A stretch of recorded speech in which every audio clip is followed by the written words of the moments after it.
right, y'all. Welcome back to the Who's Right podcast, and a lot to talk about. A couple things happened today. A couple signings, not by us, but a couple signings nonetheless that we need to talk about. And we got to touch a little bit on the Luke Weaver signing. But before we get started, subscribe to the channel, like this video, let us know how you're feeling, how you're thinking. And Victor, how you doing? Doing all right, man. Doing all right. As you guys can see, getting ready for the Christmas season. So, Merry Christmas to everyone out there. And we can't win them all.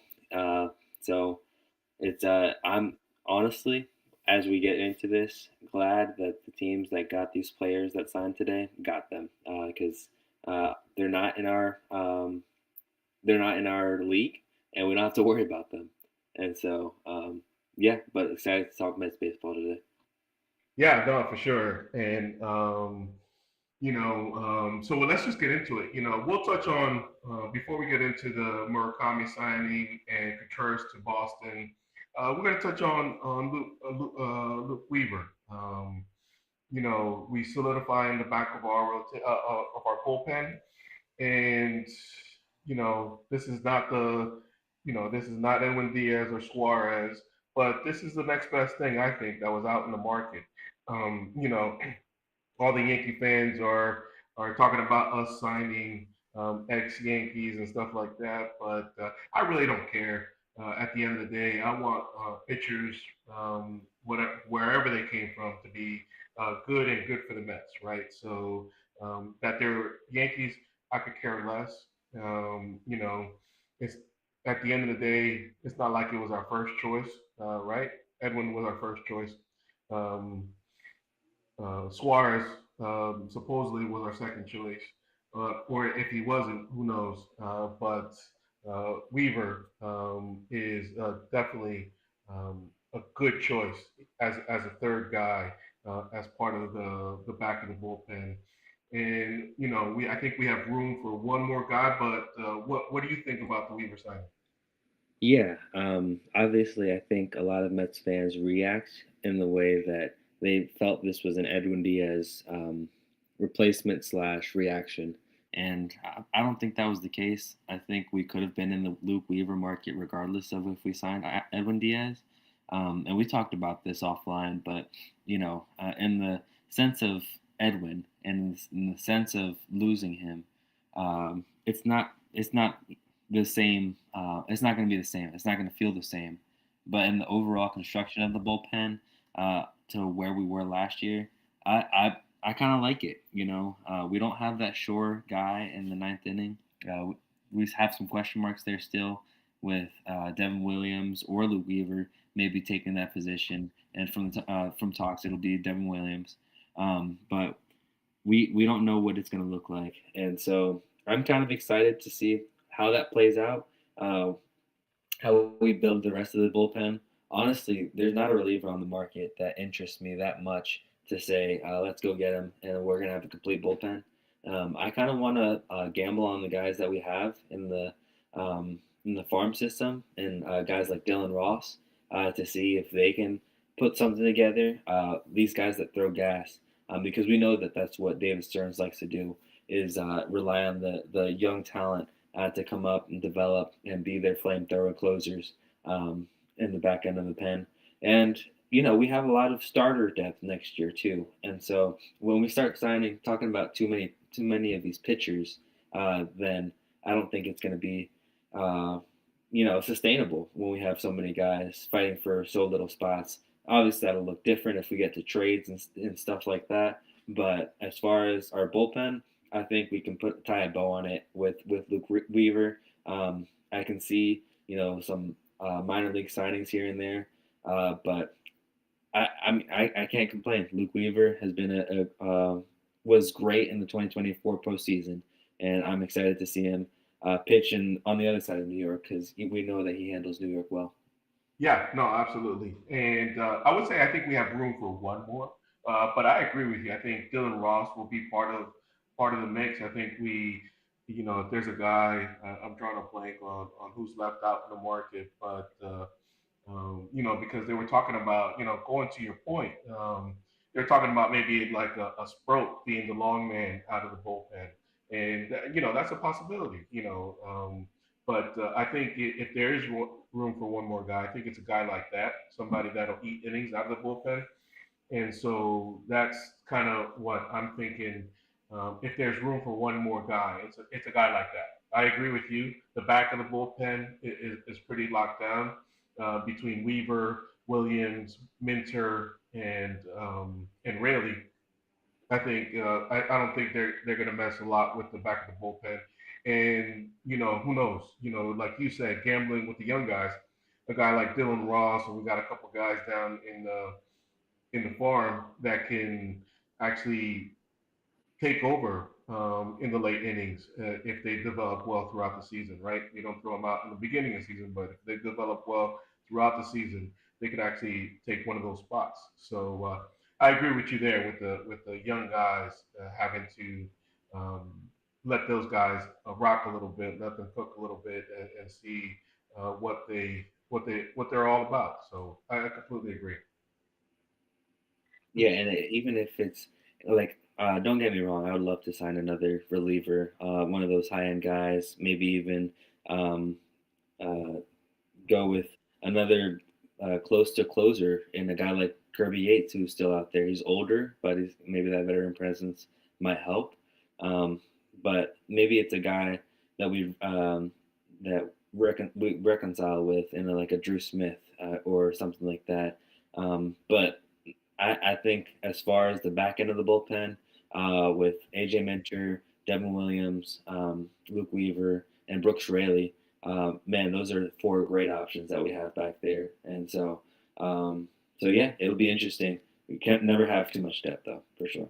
Absolutely, absolutely. And so let's transition into what happened today. We had two first basemen on the move, and one of them, we'll go with the first one that happened this morning. Surprise of the offseason, the White Sox were bidding for one of these Japanese players.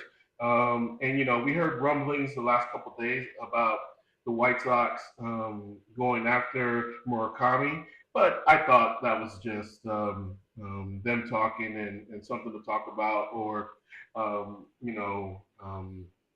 BOS trying to get Murakami's value up. But Murakami signs for a 2-year, $34 million contract. Um, Not only the destination was a surprise, but the amount of money that he got was a surprise. That just kind of shows you that GMs here in the States actually did not believe in him. Because even the Mets, that's not a big contract. And to not give him, more than 34 million, everybody was down on this guy, and why not if you're the White Sox to take a chance on this guy and see what you get for 2 years. Yeah, you know what this screams is trade deadline acquisition for the White Sox. They sign him on that 2-year deal, knowing that they'll have some tradable piece during the deadline, um, uh, and it'll make them more competitive for sure. But I've heard a lot that it'll guarantee playing time for Murakami, and if nothing else, then that's a huge win for him because he gets to work on his craft, transitioning over to the MLB from the MPB, and really put his name out there, put up the numbers that he'll be able to that we've seen him shine on the biggest stage with Team Japan and in the World Baseball Classic. And it's not somebody that I was too interested in, and so I'm not too upset that the Mets passed up on him. But I'm more surprised that other teams like Boston didn't give him a shot, or these other teams are going out and looking more on the trade market. And I think it really shows what the market is this year for just free agents in general, with the price tag that they have attached to them. Murakami signing for 2 years, being as young as he is, what he's like 26 or something like that. He's Yeah. a young guy, and the fact that he didn't get a 5-year deal or something like that, with options because he'll have options to be sent down to the or minor leagues. I'm sure, but maybe that was the kicker is that he didn't want to, and he got his guaranteed playing time. But I do think that that's gonna be a great trade piece for them at the trade deadline. For me, the first question that came up for me when I saw this signing was, what does that mean for Luis Robert? What does that mean that he's off the table? Are they still shopping him? Um, are they trying to compete this year? If so, do they have him in the cards? That's my question. And it'll be interesting to see how they go about the rest of the offseason. Yeah, no, for sure. And supposedly there's rumors that they're still shopping him. But just like yourself, I was not too enamored with Murakami. He can become Kyle Schwarber. That's his ceiling. And if he does become Kyle Schwarber, like you said, either he's going to be a big trade piece, but if he doesn't, it doesn't hurt them too much because it's a 2-year, $34 million contract. But you're right. What does it say for Luis Robert? Does he want to stay now? Is he going to get motivated to play, or does this motivate the White Sox to trade him? Because it's a guy that the Mets are rumored to be a part of. So going after him. So who knows? We need a center fielder. We need an outfielder. Whether that's a center fielder or a left fielder, we need an outfielder. And I think in the short term, Carson Benz will be fine in center field. If we get a left fielder instead of a center fielder, but ultimately, I think he's going to get pushed to one of the corners. If in the next few years, if he doesn't already start off there this year. So this guy, the next guy that we're going to talk about is a guy that I actually wanted for the Mets. He's a proven hitter in the major leagues, and he's a guy that showed to be a good defensive first baseman. As he transitioned from a catcher, but Wilson Contreras gets traded from St. Louis to Boston, and it's funny. Why wouldn't now I'm drawing a blank on his name, but the GM from St. Louis not want to trade with Boston? Those are all the guys he drafted. So but this is a guy that I thought the Mets would be in on, and they might have been on it. Who knows? But this is the guy, one of the guys that I'm disappointed. Not ultimately too disappointed, but disappointed that it wasn't a piece coming to the Mets. Yeah, and I was too. When the news broke just before we started, I was just thinking, what did they have to give up to get Wilson Contreras? Because I know that David Stearns was in that move and trying to acquire him as well. And I feel, Boston has a good farm system, and so that's hard to compete with. But I'm interested to see the return on their side. Is it a lot? Is it a little? Could we have offered more? Those are the questions we're going to be asking in just a couple of days as Yeah. we get more details of the Well, here's news. the full trade. It just Passon just tweeted it. Red Sox get Contreras and $8 million to cover the rest of his salary, and the Cardinals get the right-hander Hunter Dobbins, right-hander Yorker. I'm going to butcher this. Yorker for Fajardo, and Blake Aida. So three pitchers for Wilson Contreras. Honestly, I don't know much of other teams' farm system, so I can't really comment. But that's the full trade as far as Jeff Penson's reporting. Yeah, and that's not a bad guy. That's like us giving up a David Peterson type guy, and a couple of our not like lower picking prospects, but they have a good hitting farm, and so I don't think they're known for their pitching farm. But like you, I'm not too familiar with their farm system too much. I just know Hunter Dobbins has pitched in the major leagues before, and it's kind of like the floats around a 4 ERA, and is like that David Peterson type. And so if we put that into perspective, are you willing to give up David Peterson for Wilson Contreras and a couple of guys like maybe a Jonathan Santucci or something like that, then then maybe. But the reason that I wanted him mainly because he's a Venezuelan-born catcher first, and so I thought that would have been a great veteran presence in that club with Francisco Alvarez coming up, and maybe vibing with Carlos Mendoza as well. All those guys being Venezuelan, I thought this would have been a good. We've talked about it this a lot, but building the culture in the bullpen, I mean, in the clubhouse, and I think that would have been a great move to do that. Um, I don't, from the sounds of the trade, it didn't sound like it was too steep, but at the same time, we know that we have some good farm talent in the farm, and this only tells me that they weren't willing to give this up, and I'm being optimistic here because they are saving those prospects for a greater trade in the future.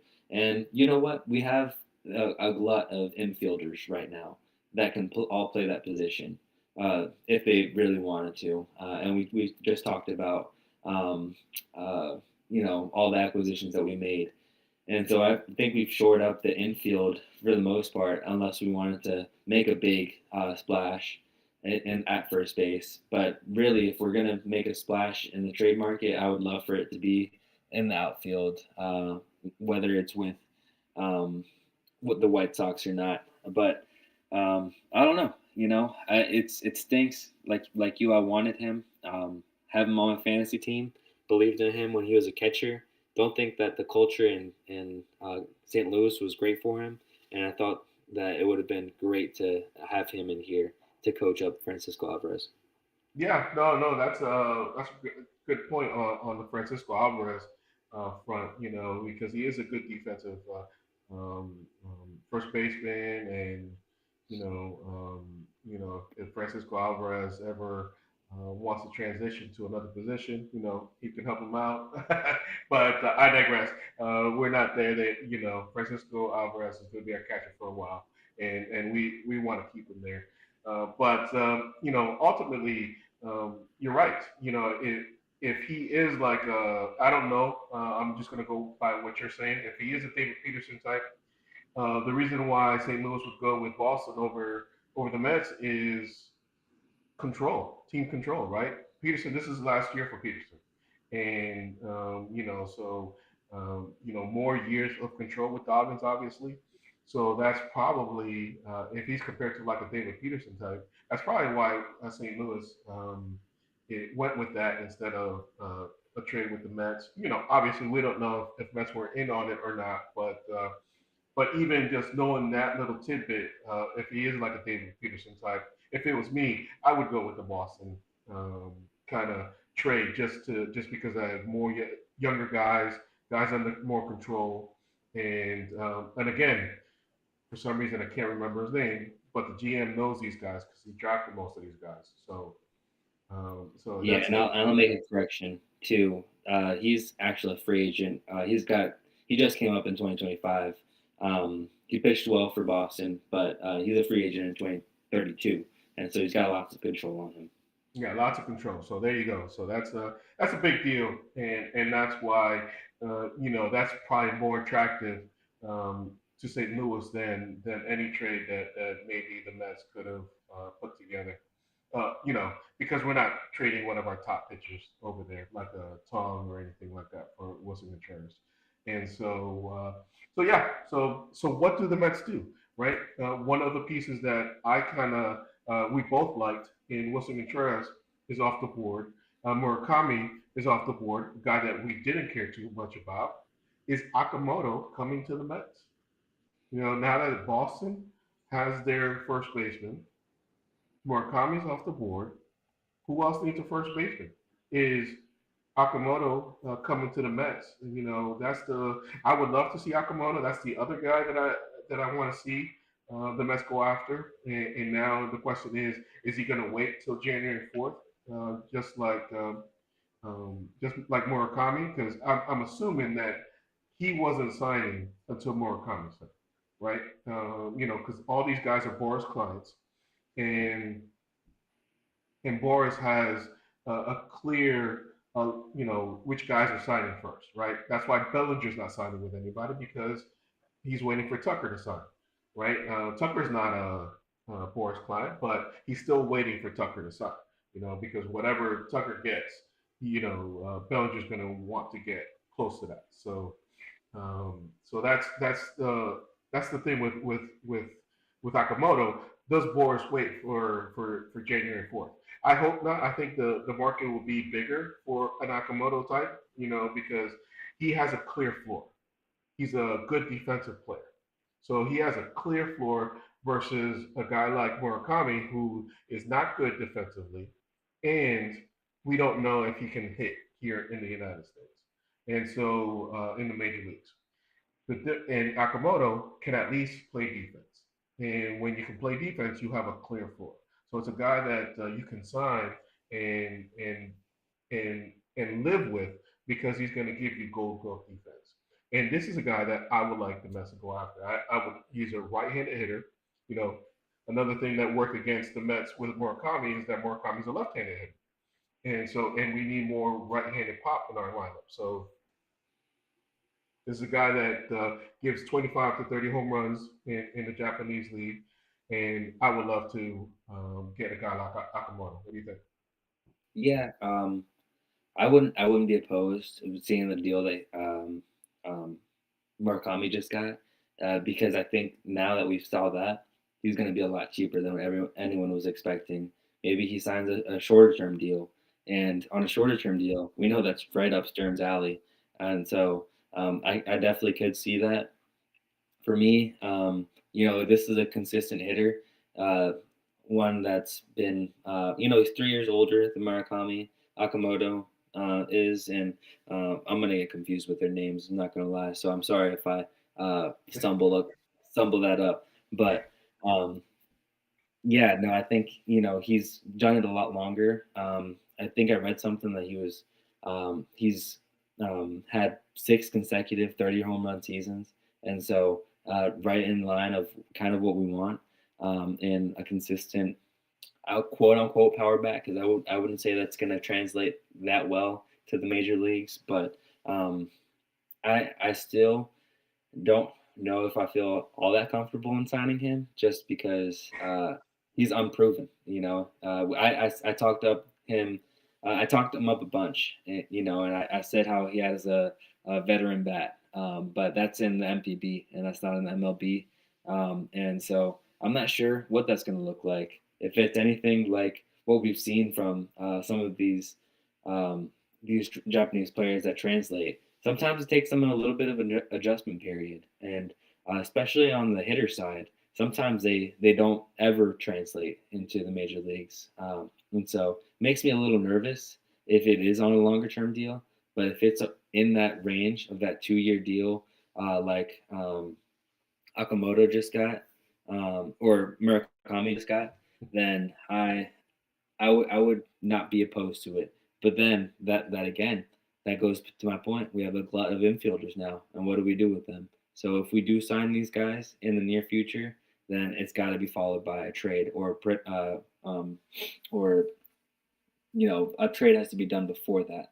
And so yeah, that's kind of my opinion on that.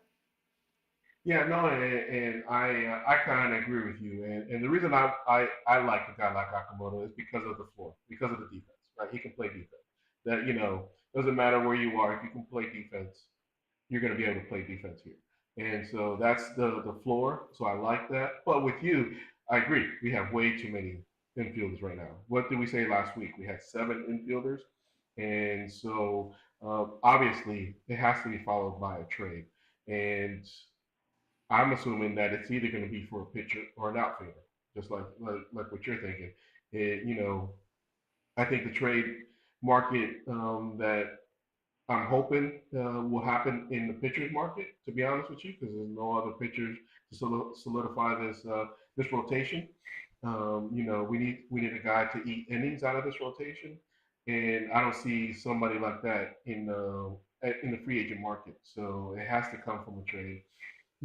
As far as the outfield, we can always go after a guy like Cody Bellinger, you know, not my first choice. I'm not a big Cody Bellinger fan, but obviously, if he's here with the Mets, I'm going to root for him. How about you?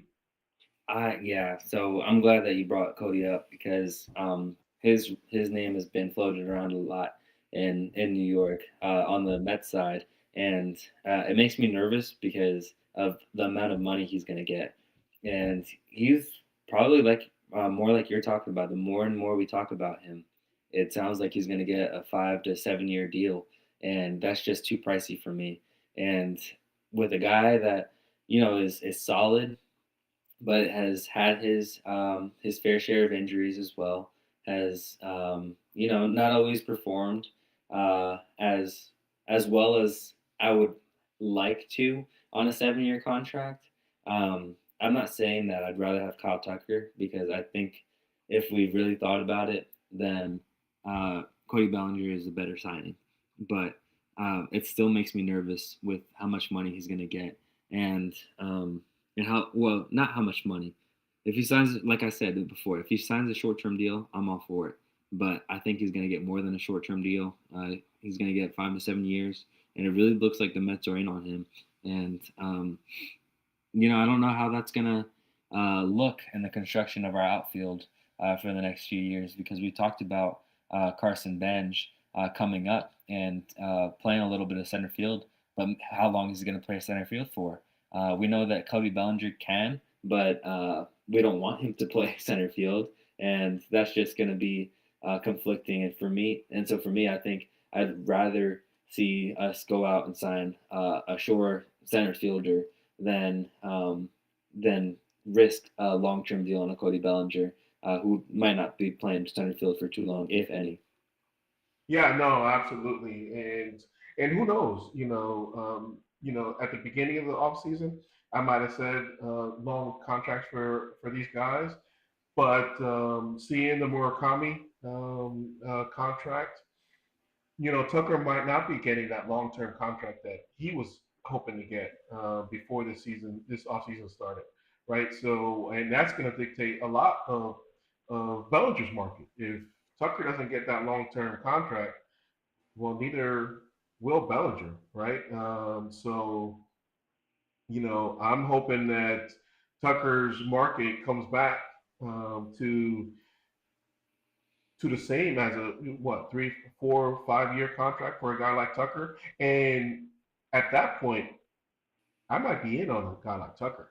I know he's had injury history, but he's a guy that I think is a better player than Bellinger when they're both on the top of their game.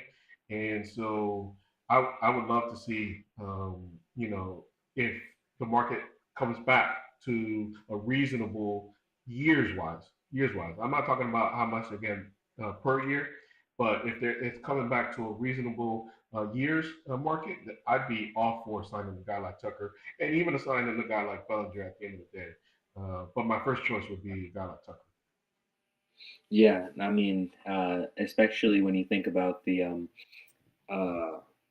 man, I am having a brain fart. What is that called when they get offered that deal, and then if you take it, I think it's like $21 million. If you take it, it's a penalty on the team draft picks. Oh yes, the qualifying offer. The QO, yeah. Yeah. Um, I don't believe Cody Bellinger got now correct me if I'm wrong. I might be like I said, um, No, he just got it. brain farting He right now. got it. He got it because remember he got let go by the Dodgers, and then signed by Chicago, and then traded to the Yankees. So he got the QL this year. Okay, okay. So then, if that's the case, and both of these guys have a QO to them, then I believe that the guy to most likely take the short term deal to prove it again in 2026 is going to be Kyle Tucker, like we saw with Pete, where he believes that he's worth more than what the market is dictating, and will sign a short term, like a 1 to 2 year deal, and you just have to hope that he doesn't get injured. I mean, look at what happened with Bregman for the majority, or like the parts of the season where he got injured, and it could affect his market a little bit. But um, I think that with that being said, he is more attractive. He's more of a power bat, which is what I think the Mets need. I know that Stearns doesn't like the power bat as much, and he doesn't like, um, he'd rather have defense than power, and I get that. But when I think about just like the offense of these two players, Kyle Tucker provides so much more, and that's more attractive to me, especially on a shorter term deal, where I think Kyle Tucker is more likely to sign one of those. And so, um, yeah, I just see your Pete hurt is still coming out strong because I'm an Orioles fan. I don't know why I'm still doing this Mets podcast. I'm an Orioles fan now. yeah, it's just so funny because both Tucker and Bellinger are power bats, so it's just funny. Your Pete hurt is still coming out through your pores, and it's okay. But we all love Pete, and we wish him well in Baltimore. But yeah, go back to the Mets. I agree with you. If these guys, if Tucker signs that prove it deal because he's not getting the long term contracts out there, kind of like Cody Bellinger type, where he signed a couple years ago. Um, but like Cody Bellinger and like Pete, right? Cody Bellinger opted into his contract because he didn't have the greatest of years. So that's another reason why it's a little scary to sign a guy like Cody Bellinger is because he is kind of an up and down kind of offensive player. So that's why I would lean towards Tucker more than Bellinger because even though Tucker has his injuries, he's been the more consistent bat when he's playing.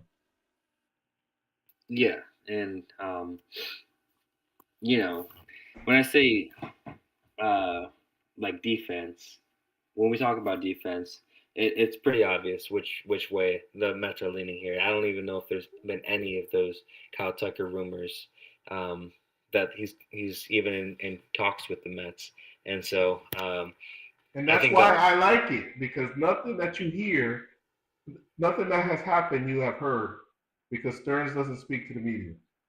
that's true. That's true. I mean, if that's the case, then I would love to see it. It's just I don't know. I don't know. We do need to make a move. That's all I'll say. We do need to make a move. We need to make an offensive move because the way that our lineup is looking right now, Marcus Simeon is batting fourth, and that is not okay. Yeah, no, I agree with you.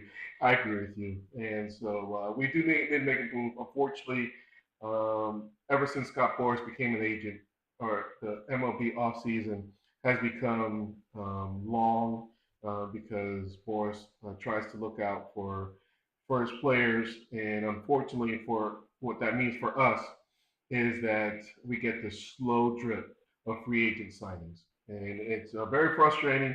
But I agree with you. We need the Mets to make a move.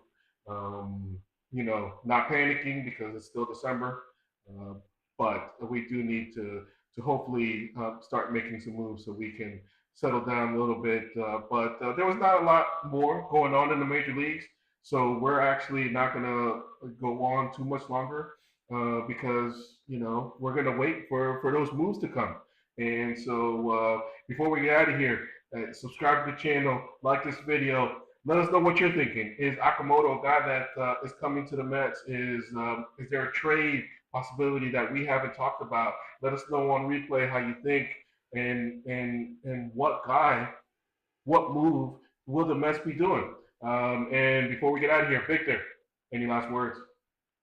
I will just end on this, and I think a lot of us are freaking out because of how the 2025 season played out. But there's still a lot of optimism with our team going into the new year. There's a lot of young talent, a lot of guys that we haven't seen yet, and a lot of hope for the future. And so, even if we go into 2025 with that, I think we still have a team to watch. Although I would have loved to see Pete, like we keep on mentioning, I think that there's still a lot of hope in this Mets team. uh, moves made or not. But I hope you guys all have a Merry Christmas. And we'll see you guys before the new year. Let's go Mets. Let's go Mets. Merry Christmas.